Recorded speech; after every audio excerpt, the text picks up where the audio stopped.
What's going on, guys? Alex here with TFL Bike. I'm here in Southern California in the Del Mar area on another bike from Cake.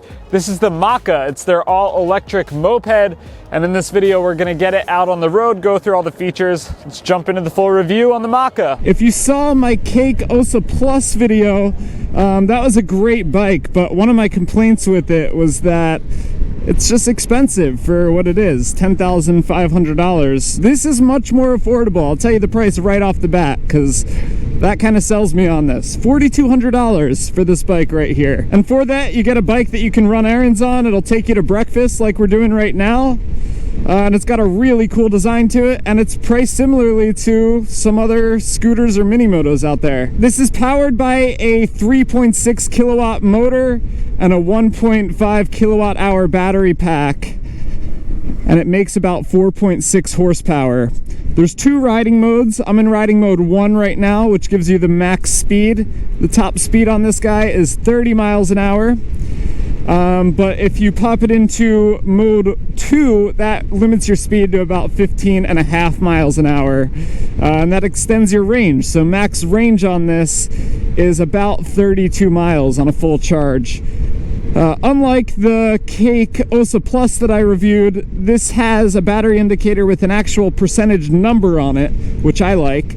So still, you don't get a mileage estimate, but you do get that little percentage state of charge, which I like a lot. Other things you get on the screen are a speedometer.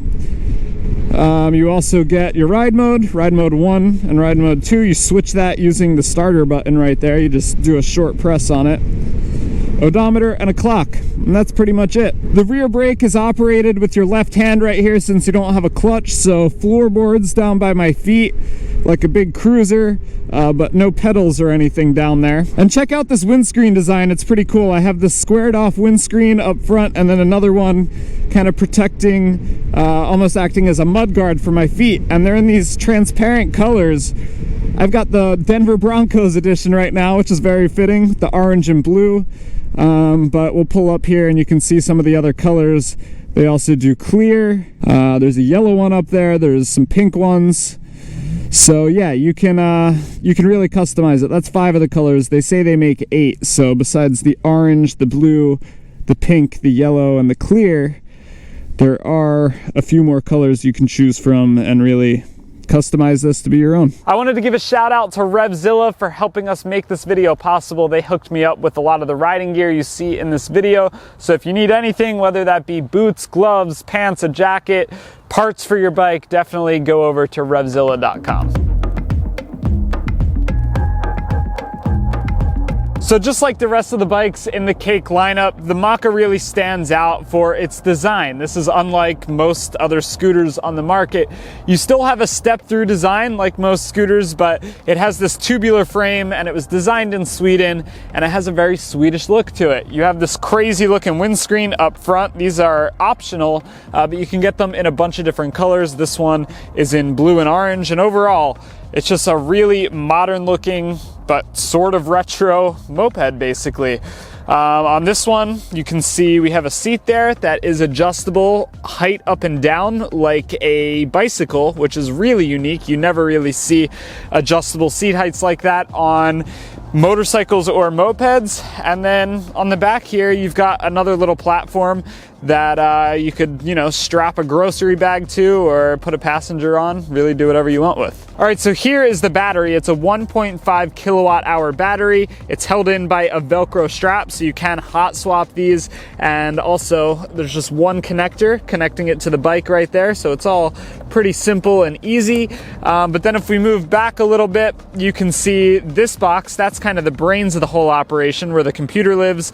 And there's no chain, no belt or anything. This is a direct drive hub motor that's built right into the rear wheel. To charge the battery, you're actually going to use this same port right here. So you pull this out and plug the external charger in right there. And to charge this up, it just uses a regular 110 outlet. And to go from 0 to 80%, that's in about 2 hours. 0 to 100% is about 3 hours. I really like how this bike has knobby tires. Even though it's a moped, you can still kind of take it out and explore a dirt road if you want, or, you know, on the ranch that we have back in Colorado, this would be great with those tires.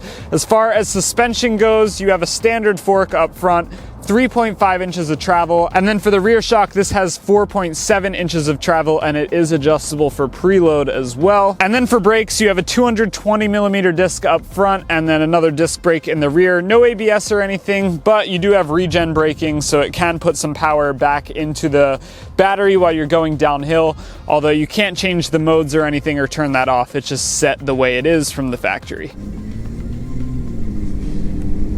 That's full pin right there in the fast mode. And we're still climbing up. That's about 27 miles an hour. So yeah, very scooter-like acceleration. You're not going to be winning any races on this. Once again though, just like the Osa Plus that I was on, these bikes turn a lot of heads. So whenever we stop at a stop sign or go to park these things, people are always asking about them because they just have such a radical design. And that's really the sweet sauce, the secret sauce for Cake, is the designs of their bikes. They're all designed in Sweden, they're assembled in Sweden, and they have a Swedish design to them. There's no doubting that at all. Handling's pretty good. Definitely a fun little bike to ride around, especially because it just looks so cool. I just feel like I'm riding something kind of special. But you do have knobby tires on this, so if you wanted to, you know, take it into the sand or something, or into the dirt, you could have a little bit of fun playing around with that. See, more people asking about the bikes. Really though, what this bike is great for is doing things like this, riding back roads, and, you know, just checking out the views. You're not going to go extremely far with just over 30 miles of range, but in Boulder, that would be perfect, and around here too. What are those called? Yeah. It's called the Makka. That guy over there just asked where they rented them, so the story continues of everyone asking about these things everywhere. I've gotten so many of those on camera, it's great.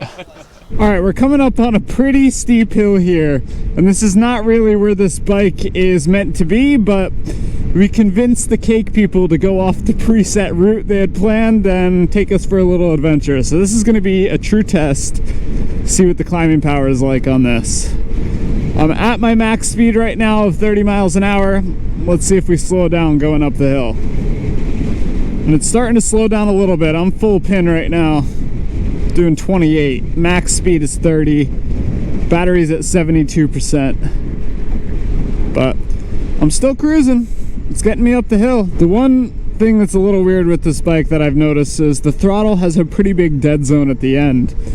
Like right now I'm off the throttle, now I'm barely on the throttle, but I'm at my max speed, so anything past that just doesn't do anything. That's just a little bit of a weird feeling.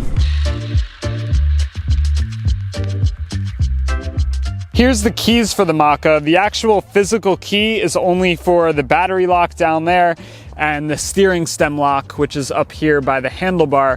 But to turn the bike on, you actually use this little fob right here. So what you do is you come over to the right handlebar, you hold the power button on, the bike will come to life and show you this little icon down here on the bottom, and you hold this up, and then once you see the speedometer, you're good to go. So now the bike is on and ready to move. There are some really thoughtful design elements. I really like these hooks that they have here on both the front of the frame and the middle of the frame, where you could hang like a grocery bag and kind of rest it on top of the battery there.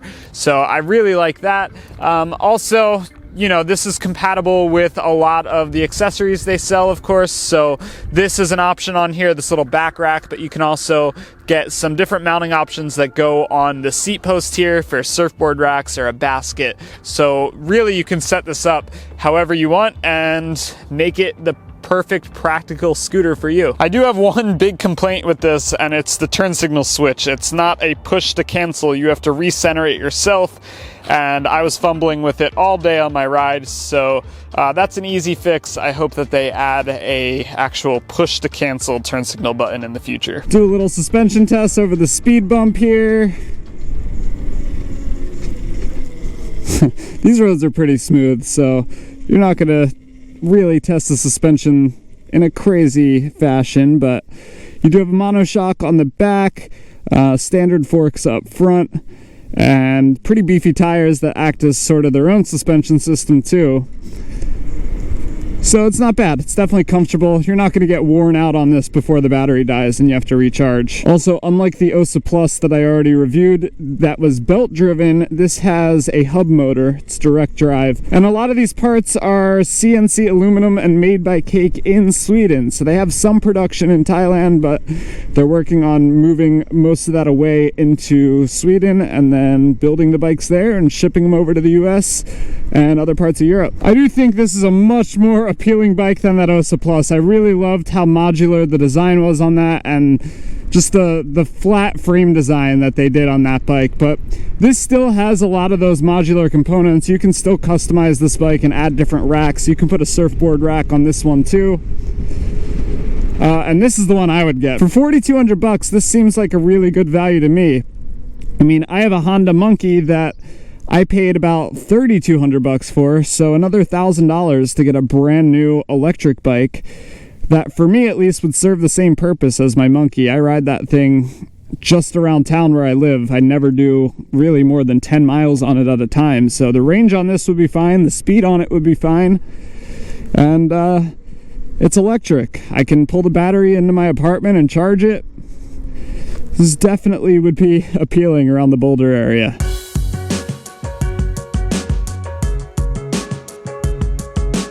So there you have it, the Cake Makka. I think this is a really practical scooter. It's lightweight, it's like 154 pounds, so it's super easy to ride, very practical. It looks really cool, just like the other Cake bike I reviewed, the Osa Plus. You get stopped absolutely everywhere on these. People want to know what they are. So it's a really cool pick, and I think the range is fine. The top speed is fine for what most people are going to be using these for, which is just around town to go a couple blocks here and there. And I think the price is right too. For me, at least, 4,200 bucks doesn't seem like a hard pill to swallow for a fully electric scooter with such a cool design like this. But let me know your thoughts on the pricing and this bike in general down in the comments below. Thanks for watching. Don't forget to head on over to alltfl.com so you don't miss any stories in the motorcycle, car, truck, really anything world. We cover a lot of stuff, and I'll catch you in the next video.